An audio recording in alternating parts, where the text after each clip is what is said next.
como en la época del romanticismo, como nunca se había unido la música con la literatura. ¿Por qué? Porque el músico hacía sus composiciones en base a una obra literaria.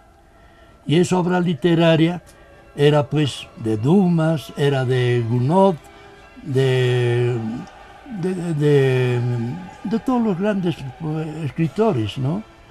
Y yo les decía a los chicos, miren, para ponerles un ejemplo, la Traviata. La Traviata es una ópera de Verdi, ¿no? Entonces él le puso música a esta obra, que él lo cambió con Traviata. Era la obra de Alejandro Dumas hijo, que trataba así de esa mujer que había sido un poco libre, ¿no? Había sido así, naná. Entonces, a esa obra el músico le ha puesto la música a base de esa literatura.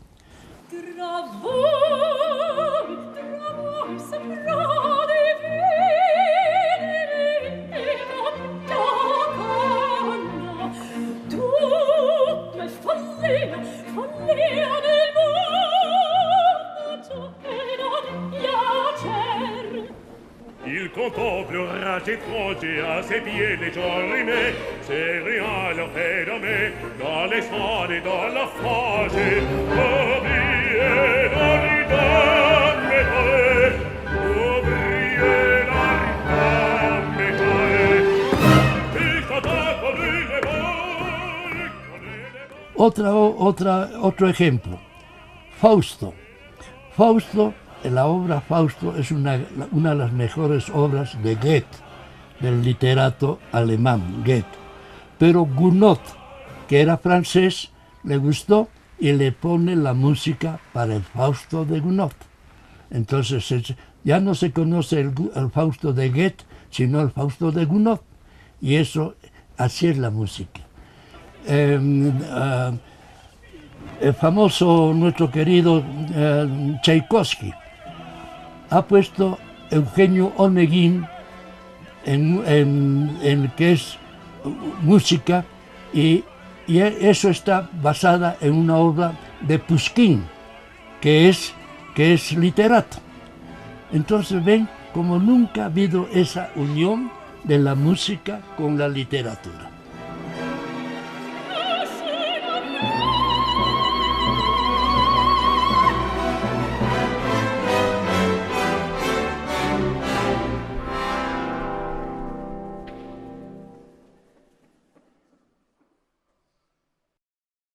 Wagner,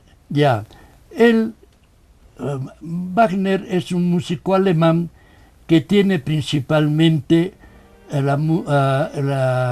su obra más grande, se llama la tetralogía, que es decir, 4 óperas, que consta esa obra de 4 óperas que se llama El oro del Rin, Tannhäuser, Las Valquirias y El ocaso de los dioses.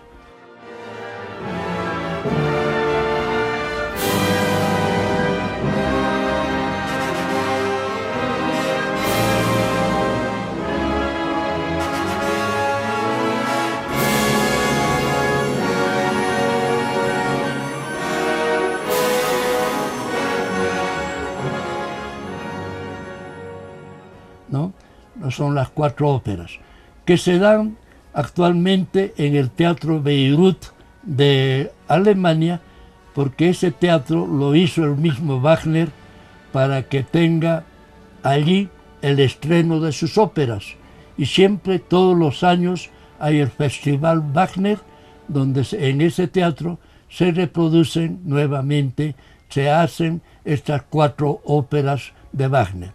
Fuera de su tetralogía, que es toda la mitología alemana, Wagner tiene también otras muy bonitas, siempre basados en la historia. Por ejemplo, Lohengrin, ese caballero del Santo Grial que viene pues en un cisne y llega a una ciudad para hacer justicia a una niña que había sido condenada. Tiene otra obra, tiene El holandés errante, que es de ese que le habían condenado a vivir completamente mucho tiempo al nivel del mar, y él tenía que buscar a una novia, a una esposa que solamente la quisiera a él. Pero cuando llegaba a un puerto, bajaba, pero siempre la mujer que se enamoraba o ya tenía novio o ya era casada, entonces nunca podía tener a la mujer que le salve la vida, hasta que al final encontró a una que ella lo ama, y al ver que para redimirlo de que ya no siga siendo el holandés errante, ella se bota al mar y de esa forma lo salva al holandés errante. Bueno, y así son las óperas de Wagner.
En cambio, Verdi tiene pues otra, ustedes saben que Verdi ha sido el poeta, el músico de la gran unidad italiana.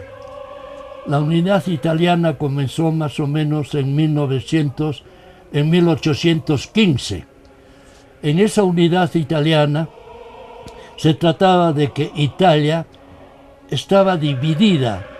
Primero el norte era austriaco, de los austriacos. El centro era del Papa, los estados pontificios. Y el sur, desde Nápoles hasta Sicilia, era de los alemanes, de los españoles. El virrey de Nápoles, por ejemplo, ¿no? Entonces hicieron la unidad italiana con Garibaldi, con Cavour, con todos ellos, y Verdi, que hizo pues sus óperas en base a esa unidad. El principal problema fue que Cavour comenzó a luchar primero con los austriacos y los derrotó, porque en el norte de Italia estaba el rey Víctor Emanuel, rey de Italia. Y su capital de él era Turín. Entonces los italianos pues ya tuvieron el norte, se libraron de los austriacos, pero quedó el centro, el Papa, y el Papa pues no quería ceder sus territorios pontificios, que ahora pues son las grandes ciudades de Italia, y no quiso ceder. Entonces hubo un plebiscito, así se llegó a hacer un plebiscito. En ese plebiscito votaron a los italianos si querían pertenecer a esos territorios del Papa o querían pertenecer a Italia. Por supuesto, ganó pues los que querían pertenecer a Italia. Y es así que los italianos no tuvieron también los territorios del Papa. El Papa se quedó con Roma, y eso no quería entregar el Papa. No, Roma es la ciudad del Papa, eso yo lo entrego. Pero hasta la época de Mussolini, en 1927, ¿no?, hubo pues el Tratado de Letrán, donde Mussolini con el Papa quedó en que iba a ceder Roma, pero a él le iban a dar lo que ahora se llama el Vaticano.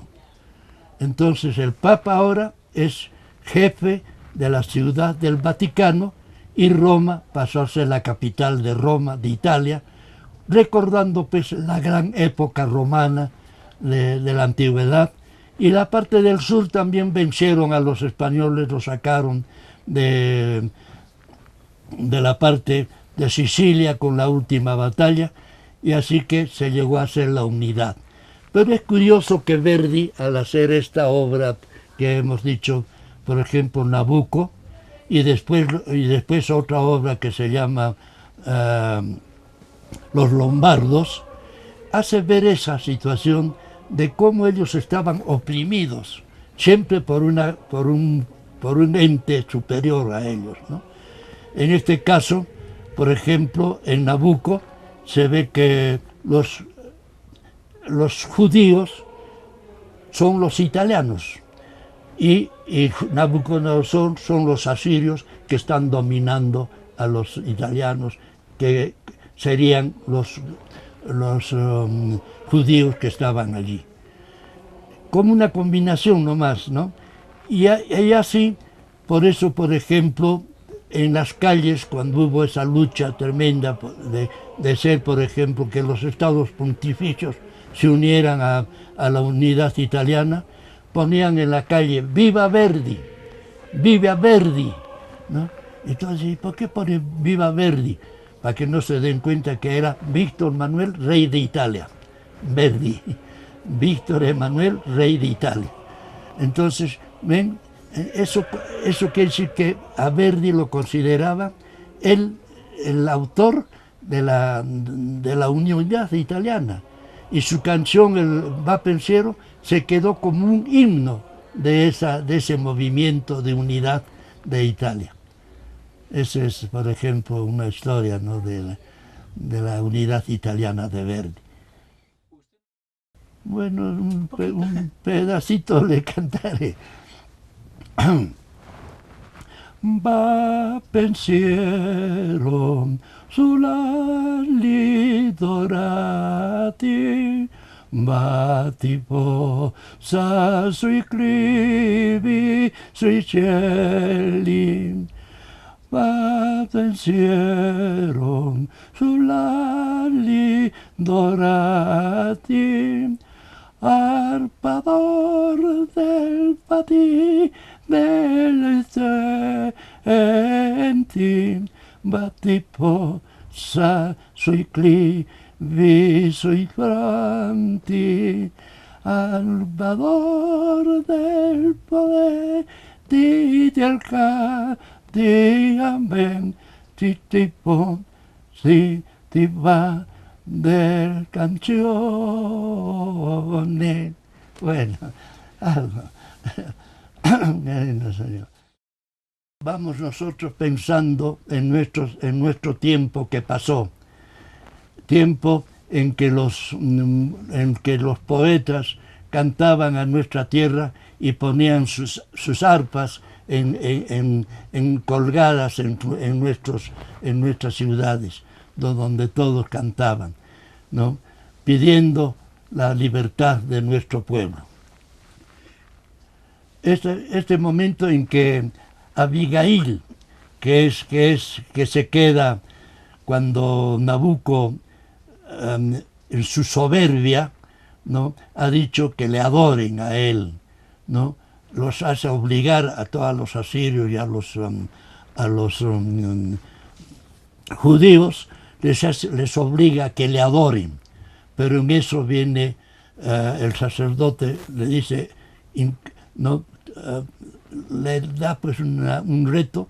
Entonces Dios manda un rayo y lo coge a Nabucodonosor y lo pone sonso, ¿no? Lo transforma. Entonces él se ha vuelto así. Entonces los asirios, al ver eso, nombran a Abigail, que era una esclava de Nabucco, del rey Nabucodonosor, una esclava, pero que ella se consideraba que era hija, no sabía que era esclava. Pero tenía a su hermana, que era sí la verdadera hija de Nabucodonosor, pero ella, la hija esta, se había convertido al judaísmo. Entonces era, ¿y por qué? Porque se había enamorado de un judío. Y también esta Abigail también estaba enamorada de ese mismo judío. Entonces cuando ella tiene el poder, es que ella dice, ahora vamos a ya terminar con los judíos, y los quiere y los manda y los va a mandar. Entonces ellos están esperando que le llegue la muerte por las tropas de Abigail, ¿no?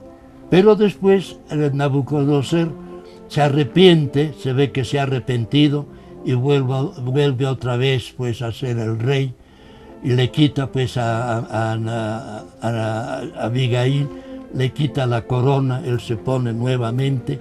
Entonces Abigail, ¿no?, también medio que se arrepiente, pero ahí ya termina la ópera en que ella ya ha dejado de ser pues la reina, y nuevamente Nabucodonosor ha sido el rey de los judíos, no el rey de los asirios, pues. Esa es más o menos la historia de Nabucco.